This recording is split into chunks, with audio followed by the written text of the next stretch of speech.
This is one of several market intelligence webinars that we will be presenting over the next coming weeks.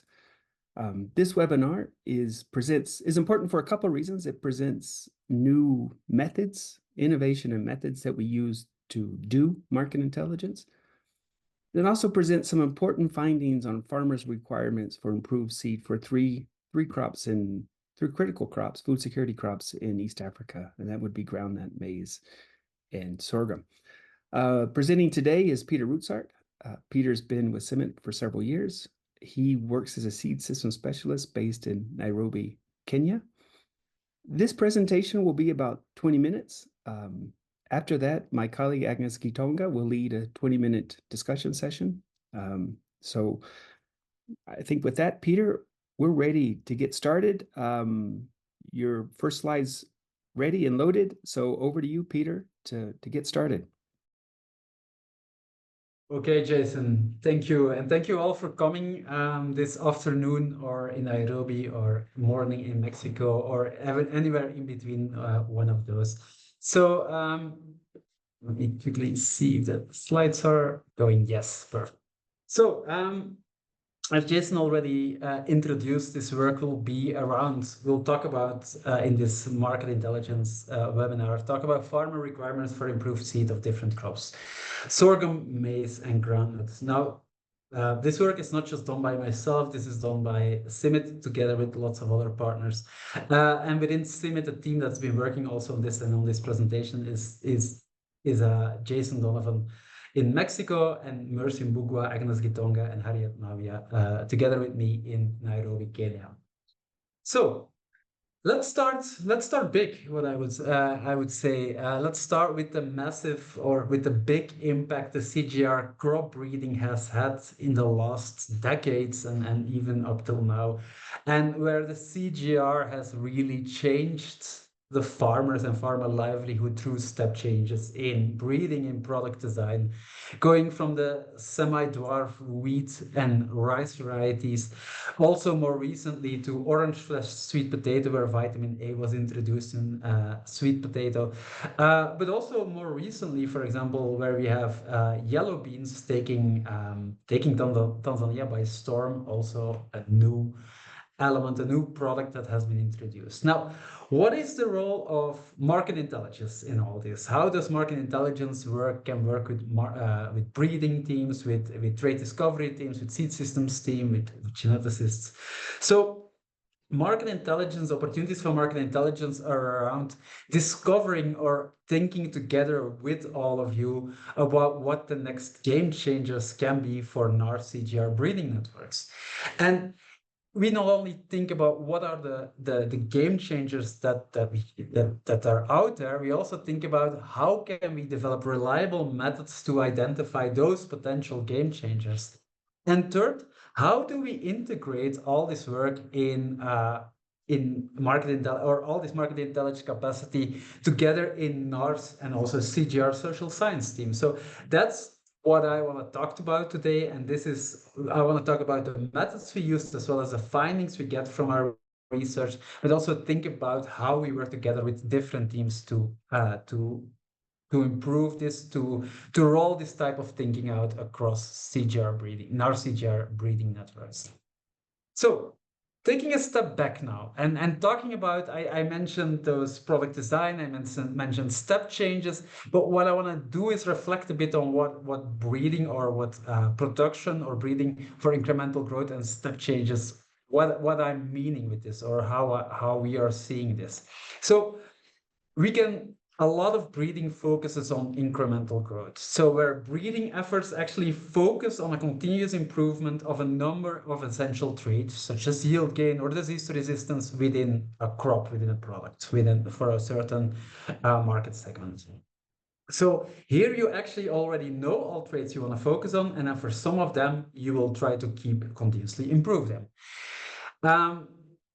Often, this is inspired by step change done in the past. For example, drought tolerance in hybrid maize, but also, for example, MLN resistance in maize was once introduced.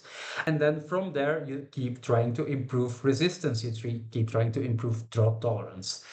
Now, this work if you continuously bring out new products with increased gains, that can have really high potential for in certain situations. For example, for more commercial crops, for optimized production systems, every time you have an incremental grain, even if it's a few percentages, it makes it worth for farmers in optimized systems to actually implement this, because what we see, and then we see very high varietal turnover, because every time it will give you that additional benefit.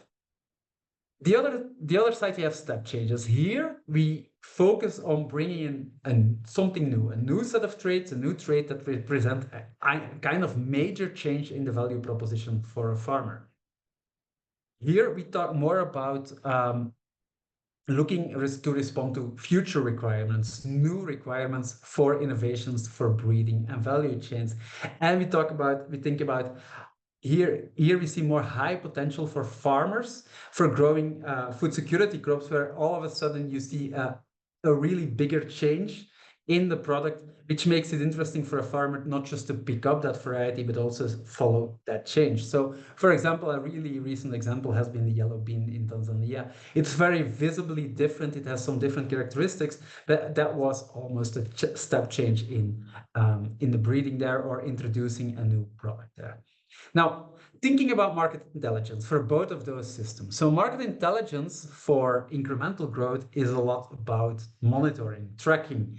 You already know all the variables you're dealing with. You know the traits you need to focus on. So it's to see how do these products perform. It's about providing recommendations on thresholds for essential traits. It's about giving seed systems feedback, because all these products are, or all these products are in the market. We can see how they perform, and we can give information back to the breeding program. So here we know everything about the products. The role of market intelligence in that step change is identifying, is about finding farmer requirements for those step changes, and also think about, if we bring a step change to breeding, how much do we actually need to invest in promote this? Is there going to be demand for this?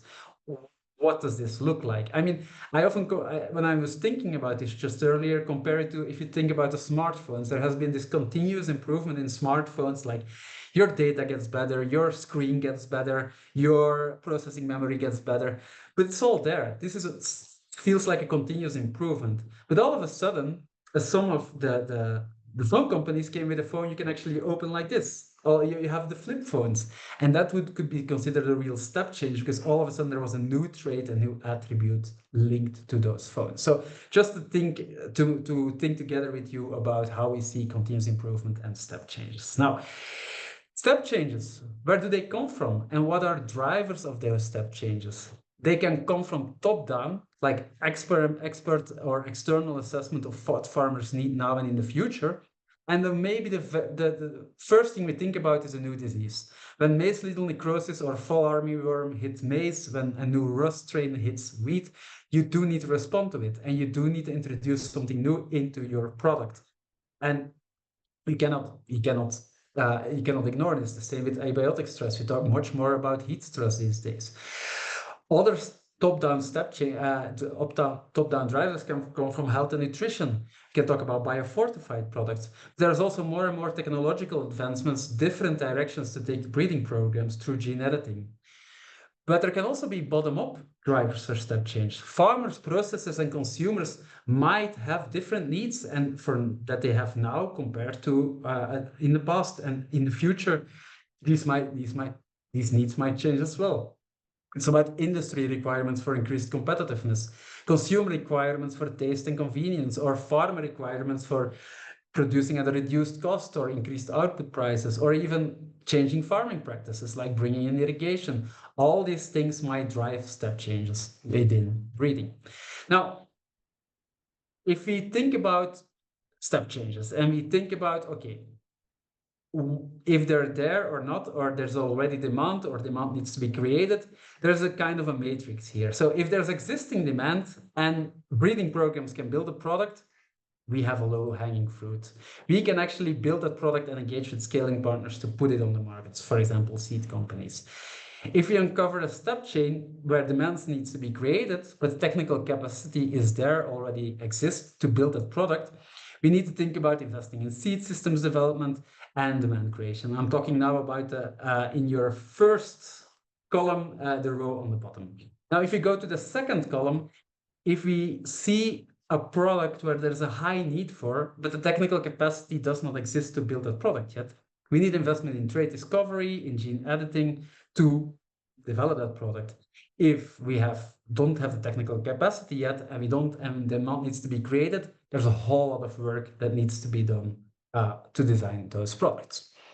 Okay, this whole field of thinking about step changes, thinking about product design or new product design has been not given, or there has been a lot of attention to this or there's been work around this in breeding, but not really in a systematical way. While new product development actually is a whole field of research, you have whole journals covering new product development and a lot of literature, a lot of thinking, a lot of tools existing around this. But if there's one thing here that a lot of these frameworks have in common is a quote from Cooper 2019. Is one of those key people who has worked a lot in product development. A thorough understanding of customer needs and wants, the competitive situation and the nature of the market is an essential component of new product success. This is supported by virtually every study of product success factors. So there is this need to understand demand for products. Now, what we'll talk about here today is a new methodology we've been using about creating demand for new products. And that's concept testing or understanding, not creating demand, sorry. It's about understanding demand for new products, understanding demand for products that are not necessarily on the market yet.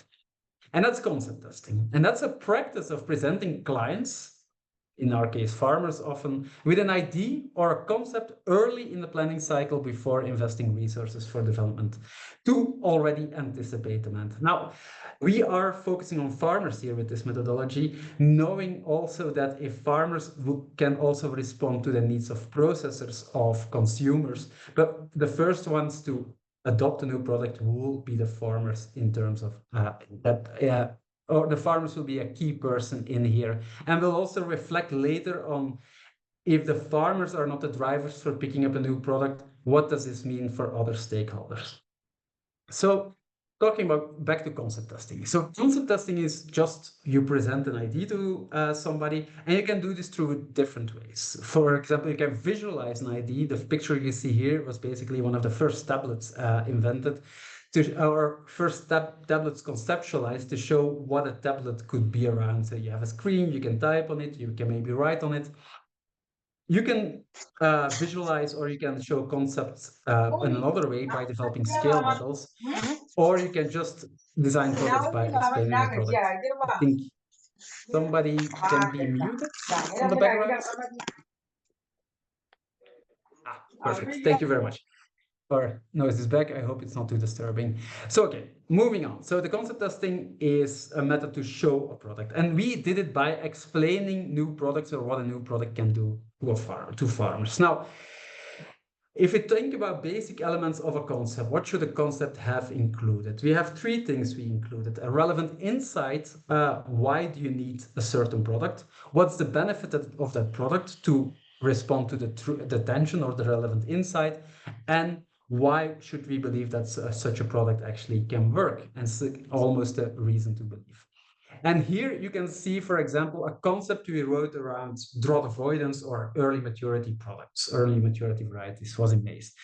And the relevant insight is just about if you're concerned about the rains and avoiding drought, this might be an option for you. It's suitable for early harvesting. The early harvesting is your unique benefit. And then we describe why it's good for early harvesting. Basically, it grows faster, it matures faster, but there's also the downside of having less yield. So that's how we design the concept. This is a very simple concept we designed, but we also have concepts around, for example, a variety focused on feed, a variety focused in sorghum on intercropping. We have groundnut focused on commercialization or industrialization. So we make these type of concepts to see how farmers would respond to this. Now, concept ideation. Concepts can, or the idea, new product ideas can come from a wide range of spaces. They can come from farmers. Farmers can give us a lot of ideas about what they need and what a product should have. We also work closely together with product design teams set up by CGIAR NARS networks, where we have different stakeholders at the table to think together about what maize wheat, sorghum, groundnut. So this is the groundnut product design team in Tanzania, what these products in specific countries should focus on. So these are multidisciplinary teams. Seed companies can give us a lot of ideas what type of products are needed. Here's a particular seed company owner. Oh, I think my video just disappeared. Apologies. Share screen. The host has disabled participant screen sharing. Can the host please reactivate my screen sharing? Go ahead, please. Okay, thank you very much. This helpful. Please. Am I back to the right slides? Can you see the screen? Okay, I think we're all okay. So coming back to the seed company. So one of the seed companies gave me lots of ideas about. He had some questions about what products he should be designing and or should be producing or selling for farmers. What different types of demands were. Who gave us idea to design concepts. Researchers can also give us great ideas about new things they're working on, new things, new methodologies they're thinking about, or new areas they're focusing on. All these things we can actually try to already test as a concept with farmers. But also trait discovery, if there's new germplasm available, we can also think about, should these type of traits need to be integrated in breeding programs? Well, that's those ideas, those concepts with farmers or with others.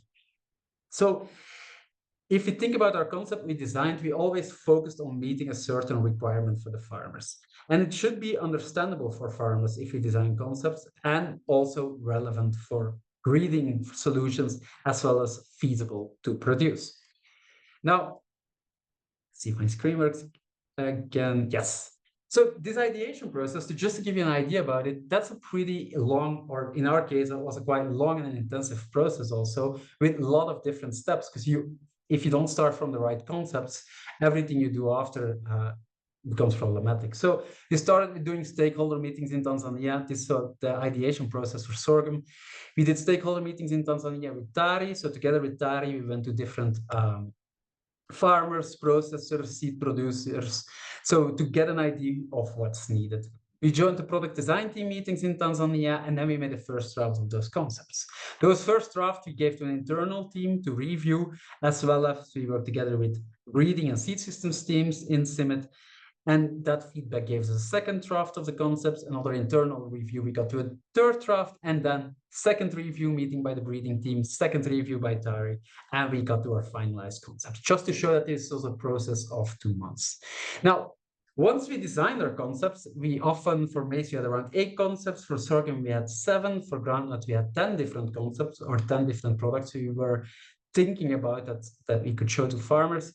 We go to the validation process. So for each of those concepts, we written out a full text about what these products focus on. Instead of reading those texts to farmers, we made videos about them. In this case, we made a video around, it's actually almost an agro dealer telling a story in a short video that he has a new product that does this, this, and this to show to farmers. Then each farmer got to see 3 of those concepts, 3 of those videos, and then was asked to rank these concepts. Now, we worked, we had 8 to 10 concepts in total, so we worked with an incomplete block design. If anybody is familiar with on-farm testing and tricot trials, it's the same principle. Instead of letting a farmer test 3 varieties, you actually show them 3 videos.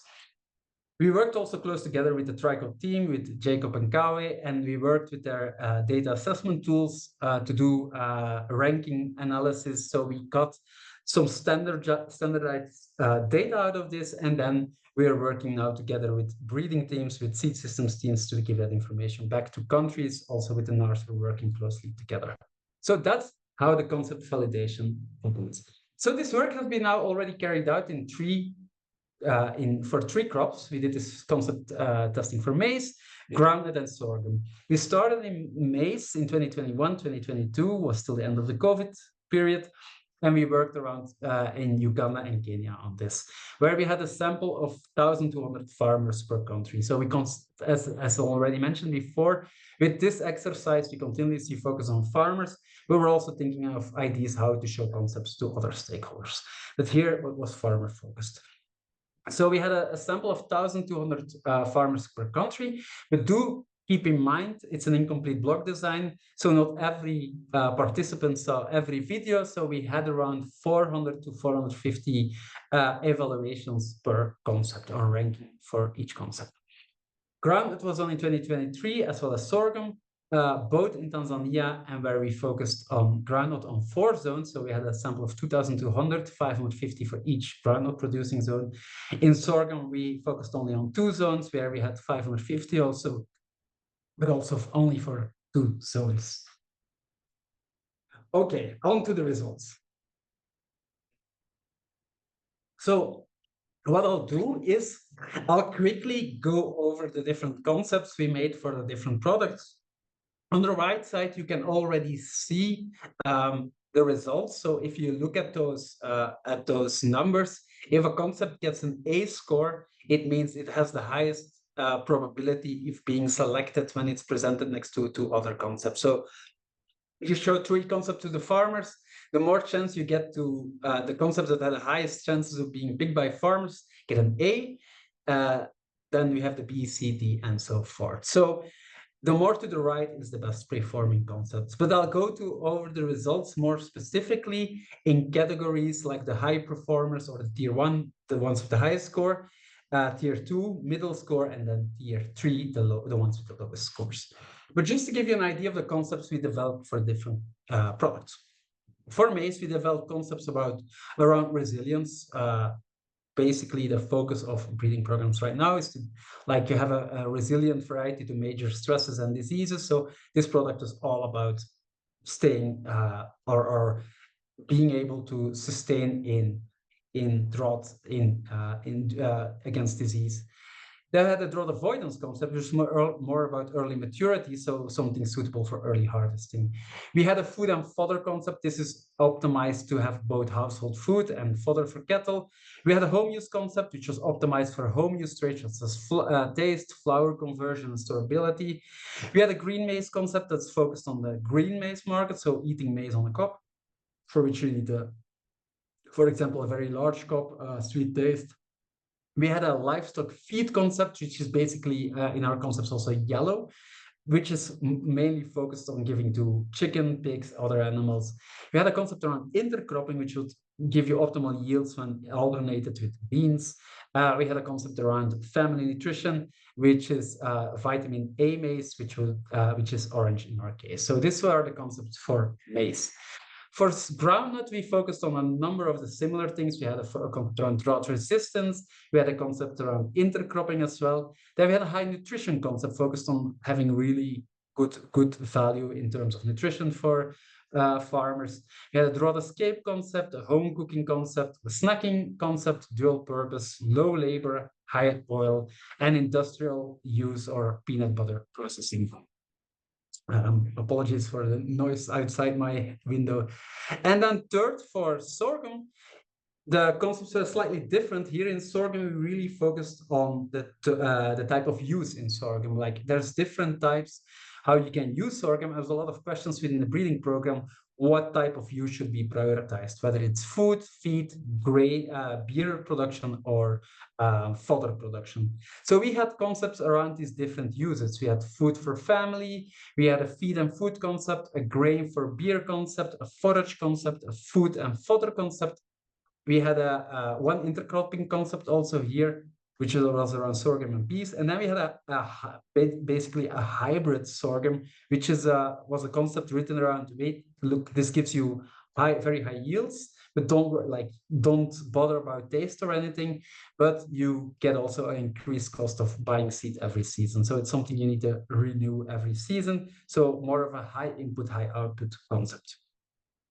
Now, over to the results. So what I'll do is, instead of going crop, actually, the interesting thing here is, because we did this for 3 crops, we can actually look across crops, and we do see some interesting patterns appearing when you look at the top reformers versus the middle versus the low. So first of all, let's start with the concepts that rank tier 1. Now, if you think about these concepts, these are your low-hanging fruit, which I mentioned earlier. I mean, there's direct demand for them if you offer them, and we can basically build those products. So what always came back what came back strongly was trust, tolerance, and early maturing. So early maturity, trust, tolerance were not the first studies talking about this. We definitely won't be the last. So this came back in a lot of discussions around concepts. This is one thing farmers are looking for. In sorghum, very interesting. We had two very diverse concepts scoring very well. First of all, we had high yield, or some kind of the almost the commercial sorghum market, where you focus on just producing sorghum for export or for something else, where you basically farmers sell all the sorghum they have, the hybrid concepts. And then we also had the food focus concept, both scoring very well. So there seems to be two strong market segments, one focused on sales, export, and one focused on high taste, and even having a lower yield that you can use in the household. Secondly, or third, we saw across maize, groundnut, and sorghum, we had a concept around intercropping. Now, it scored very well in all three crops. And for us, this tells us more about that. I think cropping system diversity, and I was also picked up by some other articles, cropping system diversity is an important factor. And we need to think when we design products also how those products are planted within the farm, how if we need to think about idiotypes for different production systems.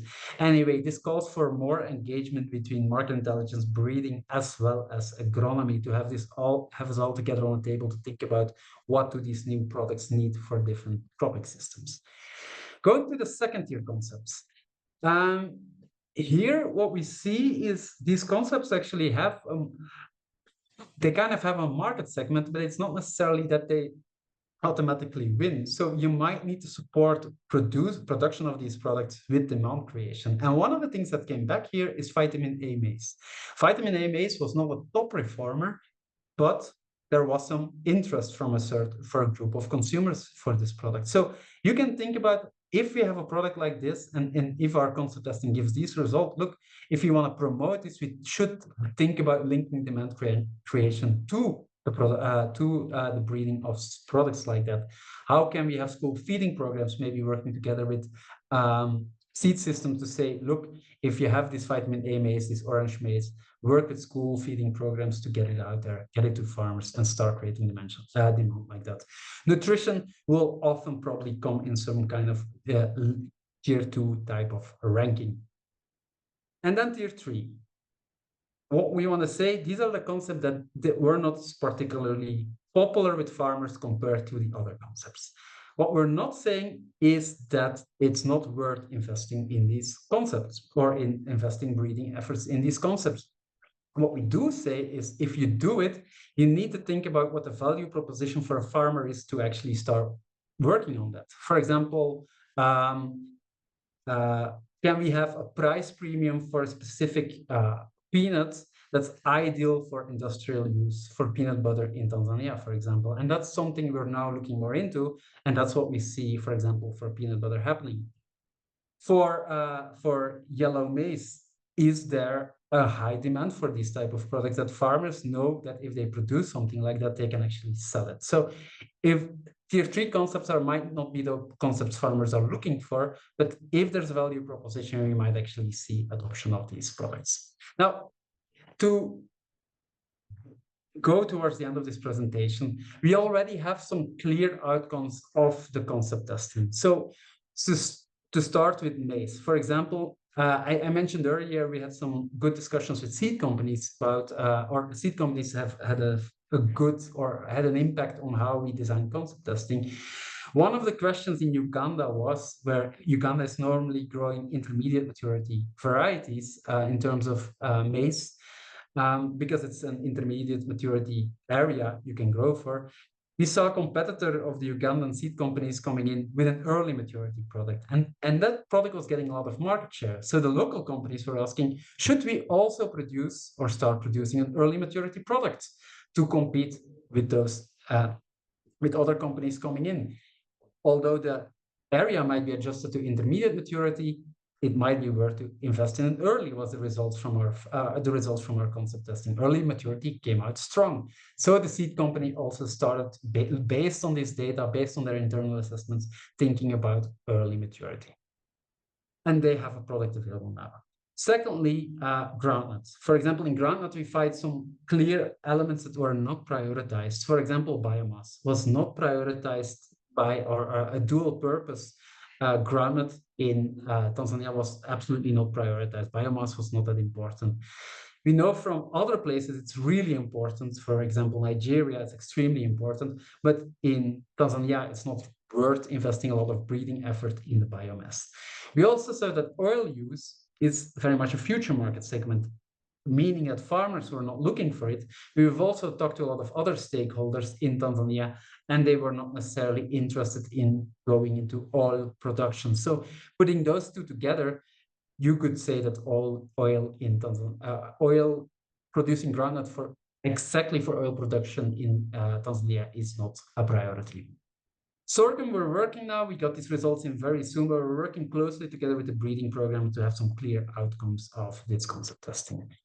So where is the opportunity? First of all, I think there's a real benefit and a challenge of creating these standardized and transferable tools and methods. Basically, the idea of concept testing can be easily transferred to partners. We can do capacity building or market research with partners, and they will be able to carry out these methods as well. We have standardized data collection.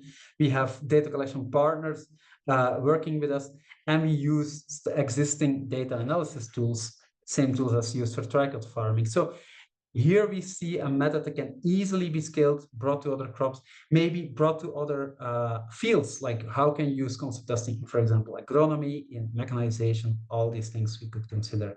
Secondly, we can think about, or we're thinking about a great opportunity to integrate this in our CGIAR breeding networks, because we see a pivotal moment for now CGIAR breeding, with NARS putting much more on the front.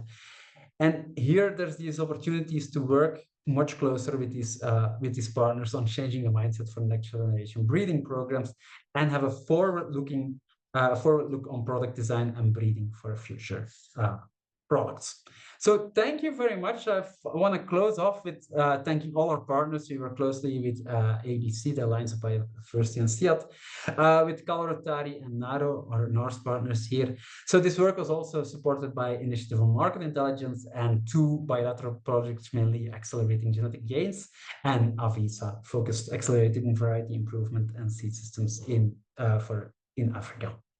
So thank you very much, and over to you. I'll stop sharing my screen, and then looking forward if there's questions or comments.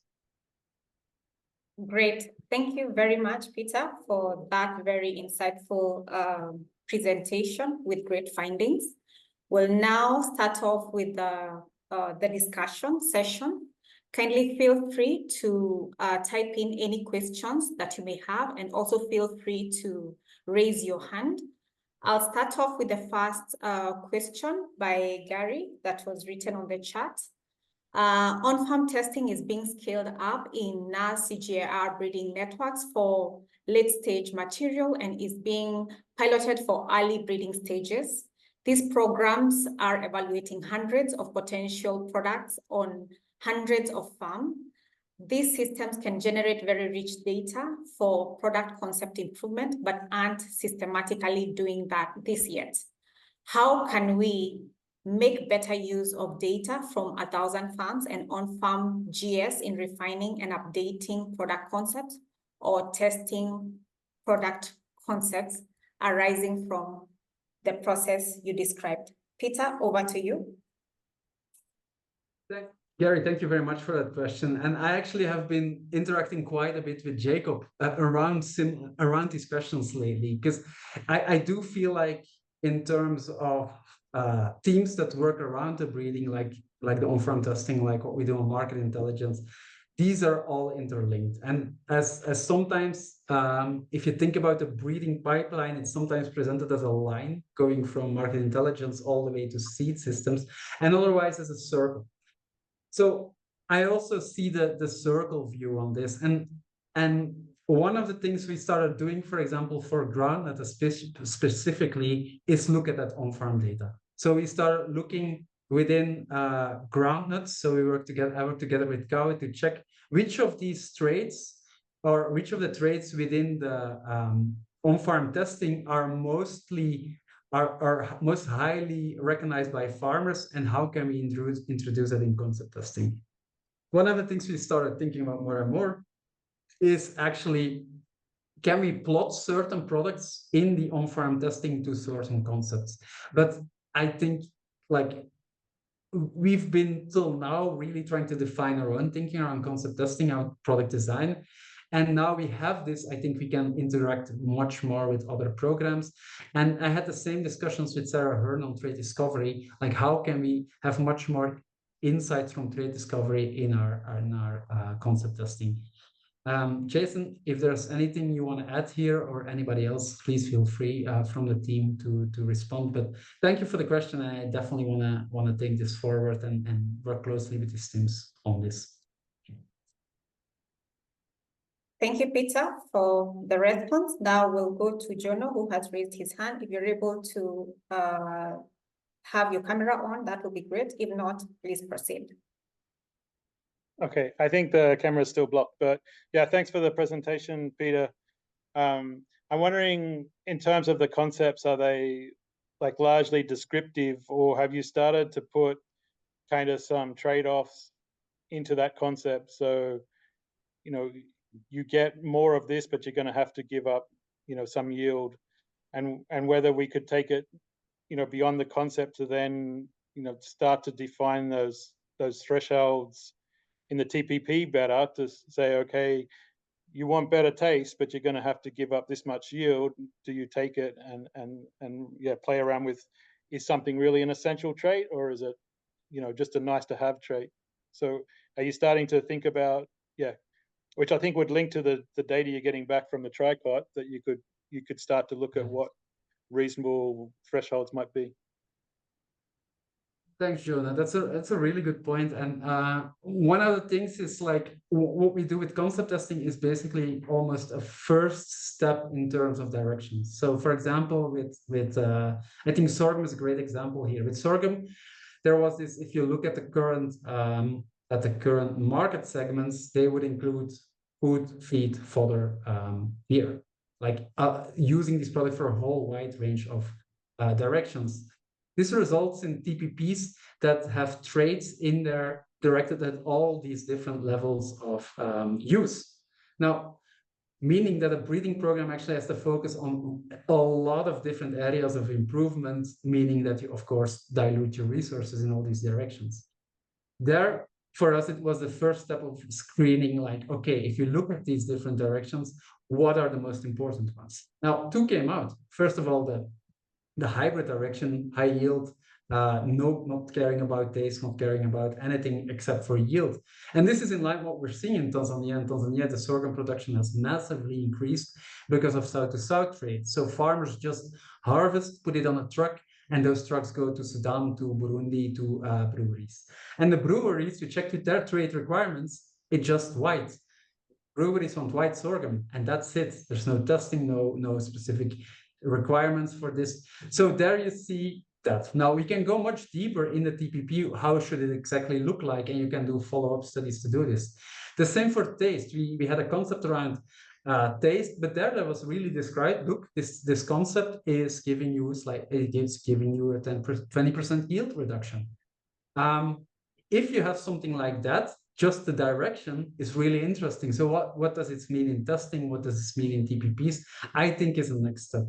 For me, this concept testing is finding out those first future directions, but you can follow up with other methods to do this. For example, now in groundnut, we're also developing, or based on the results and based on the interest we see in peanut butter production in Tanzania, we are developing follow-up studies looking at more detailed at taste, at processing requirements for peanut butter, at oil percentage. So that are follow-up studies to our concept testing and our initial research on that front. But thanks for your question, Jonah. Agnes? Great. We'll move on to another question that is on the Q&A function. Vitamin A issues come up every now and then. What is the likelihood of the consumers in Africa shifting to yellow or orange corn? That's a great question. And then one of the things that also inspired this work is basically the work of Jen Lowe and team around orange flesh sweet potato. I think they wrote a really interesting paper describing their journey of 25 years of pushing breeding and seed systems in orange flesh sweet potato. One of the questions I have been asking is, imagine you knew already beforehand what the demand was. Could you have been, in your initial push, be much stronger in demand creation? Could have helped speed up that journey. Vitamin A maize is a very powerful product. We see that there's demand, but maybe there's not enough demand to really get seed companies interested and have an high enough market to really push this forward. But what if you work together with school feeding programs? What if you work together and you create some demand as well? If you expect it to come from farmers alone, it might not be strong enough because a farmer might have different priorities. If it's combined with demand creation, which is also now happening for high iron beans, we might see a much stronger drive for these type of products and have a much more return on these investments. So, but yeah, if the investments are made, it might actually be a real successful product. Thank you, Pieter. Please keep the questions coming, either by raising your hand or on the chat or on Q&A. Our next question reads, you talked about drivers of step change, which could either be top-down or bottom-up. How do you create the right balance in breeding? That's a great question. Because one thing we cannot deny is that if a new disease comes in, you need to respond to it. That's what we know. All the work in market intelligence around crop health, around future looking, around drought, disease, about climate change are extremely important, and new products need to respond to these. But at the same time, there's also that danger of not looking close enough at the demand. So what we try to do here is, in some weird way, kind of balance those two out. Sometimes we need to think better about how to combine them. I think it's not, you're right, it's almost about balance. I mean, we're looking now at Tanzania and yellow beans, and beans are so important, such an important crop. But just by pushing a new type of beans, we all of a sudden see massive adoption of a new variety, of a variety was released in 2018 because it really spoke to consumer needs. If there's a clear distincting factor in a new product, it might really create a much faster demand. So if you combine a number of these traits with something specific, we might think about, or these improvement traits together with a step change, it might create a much higher uptake of newer varieties. I think there's also this challenge of sometimes not seeing the improvement, or the farmers, if something is disease resistant and you have a long period without disease, not seeing why they need to change. In other cases, we see a massive shift instantly. For example, maize lethal necrosis in maize was a tremendous driver of the newest variety. So yeah, it's maybe hard to predict sometimes, but yeah, it's a great question. Great, thank you. Another question, being our last question, and it's also partly what Jono talked about. How do you handle trade-off in the various concepts to ensure products meet market needs without having concepts that are too difficult to achieve? Yeah, that's a good point. And that's something we in the design of this concept, we also think about. So what we do focus, if you try to think about a concept, we focus on a certain product requirement. So we try to address what a farmer might need. At the same time, focusing on one specific element or one goal, we need to push back on some other goals. I think again, for example, in the sorghum concepts, we really try to say, look, if this is a concept focused on feed, there is a trade-off in some elements. You might just not know the quality of or the food quality of these products because you really focus all your attention in the breeding program. Basically, your screening within breeding would be on, I think for feed it was, I don't know which content it was anymore, but anyway, you basically you change your screening process in the breeding. So you start screening on different traits, then on traits for another process. You might be lucky, and there might be a trait coming through that screening that you didn't look for, but is very successful.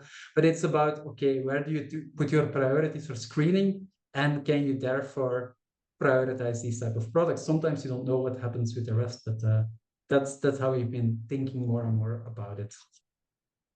Great. Thank you, Pieter. I see we have another question. Allow me to take it as well. With the existing market information, how do you advise the research community on biofortification? Must have traits or good to have traits, taking into account the dwindling funding situation for biofortification in maize? Good point.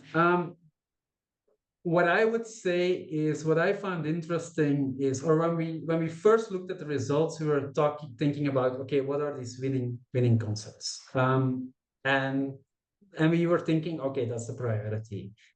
Thinking more and more about this, it's not, we won't tell you what the priority is. We will tell you more and more, if you focus on this direction, this is what you might expect. If you focus on biofortification, there's still a massive need. I mean, I was recently in Uganda, and you still see the lack of use of vegetables and the lack of use of a number of products and the lack of diversity. From that point of view, biofortification is still a tremendous need. The question is more and more, what other investments do you need to make to get that product to succeed? Even if it's not about saying that biofortification is a priority or not.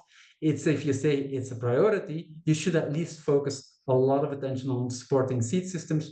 You should have partners that think about making sure farmers growing it get their demand of that product so that they be able to sell it on the market. All these factors are critical. Sorghum was really interesting in Tanzania because sorghum was highly used, but from the moment farmers had overproduction of sorghum, the market wouldn't pay for it. All of a sudden, you see a strong demand for sorghum exports for South-South trade. So a lot of sorghum in Tanzania is going to Sudan. This pull of the sorghum market and this increase in value on the markets all of a sudden made sorghum a really interesting product and makes high-yielding sorghum very interesting because you just have that pull together with it. So again, biofortification, I think from a human perspective might be really, it's very important, but then it needs to be supported. We cannot just expect the system to take it up without any pull. So that would be my thinking around it. Great. Thank you very much, Pieter, and all participants for making this possible. There's the last question, and I think we'll just have this as the last one and we'll close off. How much feedback did the breeders provide to your concepts or tell you that the concept was not possible? Thanks, that's a great question. I think to reflect a bit on the method and the journey you've been through the last years, I think we also try to improve in this. I think when we were first thinking of the idea, we didn't work closely enough with the breeders to think about our concepts. We could have done more, thought more about how we integrate these findings. We had discussions around this, but I mean, this could have gone further. Thinking more and more like the work we did, especially on sorghum, was basically all the steps were made together with the breeders next to us. Was really about they were really working together around finding out what the priority should be in the breeding program. So I think we've also from market intelligence been growing in this, having lots of collaboration on this, and I think it's a really important aspect. That being said, I do think there's also a need to think about not just the breeder view on this, but also what the market view is. If you bring in these new ideas, they might not need to be possible yet, but we might need to say if there's demand, whether it's really a clear, if you see some concepts popping up with a clear need, you might need to think together with the breeding programs, with trade discovery as well, to think about, okay, if there's a need for something like this, how can we make this happen? It goes two ways, and I think we want to both put breeder IDs or the IDs from trade discovery in our system to show to farmers that they don't have to come with IDs. At the same time, I think we need to pick the IDs from the different direction, from the farmers, from the market, to put in our concepts and have some kind of a merger of these two. But that's really the hard part. That's, I think, where a lot of debate and even our own discussions come in. So we've been focusing a lot of attention on this, but that's a great question. It will become a key question moving forward to the MegaUp programs, moving forward to different fields. I mean, we have even now discussions about thinking about this around concepts for agronomy. You can think about the same, what packages do breeders, or what packages would farmers be willing to invest in? What packages wouldn't they really be willing to tap into? So no. Thank you for this question. Okay, there is quite some interest in this, and there are more questions in terms of how do you make sure that we do not use biofortification at the expense of other traits that could be of interest. I believe we'll be able to take that offline. But maybe as the last question from Gary, who owns the product concept? Do we have a formal approach to include MI in product concept designs and update? Who has decision rights in the product concept? That's also a very good question. Thinking about even the word product concept. So when we started working together within the CGIAR or between the different institutes, the term product concept was actually used in IRI, I think, for the TPPs, for the target product profiles. So there was these overlapping terms and methodologies. How we started defining product concepts right now are almost new. Please, Gary would like to be unmuted, so maybe it's good that he comes in. No, just to follow or to add a little context. I mean, it's really important to have it seems to me to have a process that includes market intelligence in the decision making regarding product concepts. My question really is it the breeders at the moment who own the product concept and who have final decision rights on it? If that's true, that's not okay. The breeders can't own the product concept. They, you know, as I think Jono mentioned, they can indicate what's possible or what they think is possible, but the decision needs to be owned by the breeding program or by the network. Have we moved in that direction yet?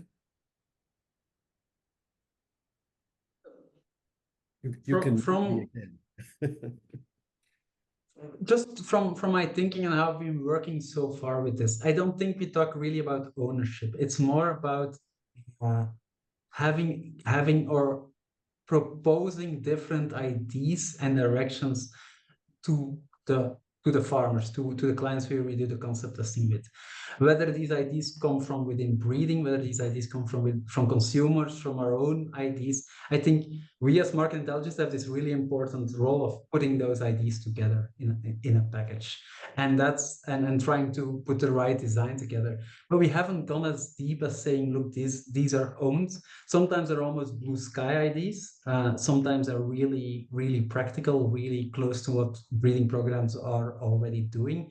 And what we, in our concepts, we so far really focused on what does this product contribute to a farmer. But maybe I'm not fully understanding your point, Gary, but feel free to comment. Well, I mean, in the end, how are these product concepts actualized?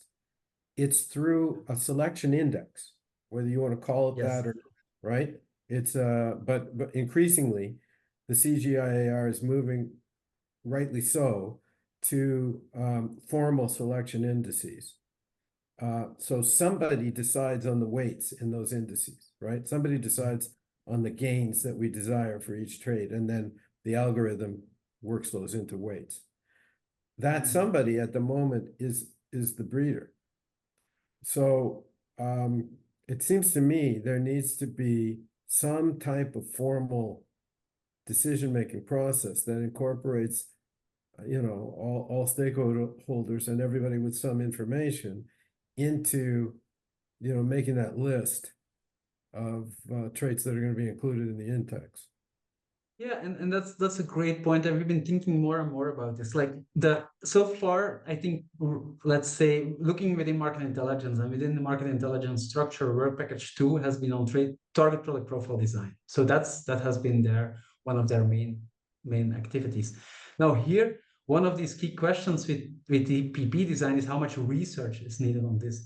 Do we need to change the thresholds? And I don't think concept testing is already there to start working around those. I think we can think about which thresholds we should include, but then we can think about much more about what should these thresholds be, how do we put that package together, and what are the yield levels that we need? Are there other traits need to be integrated there? So, and that's a great point, and I think maybe going forward, this is one of the key points of research activities that need to happen, or that's that next step in that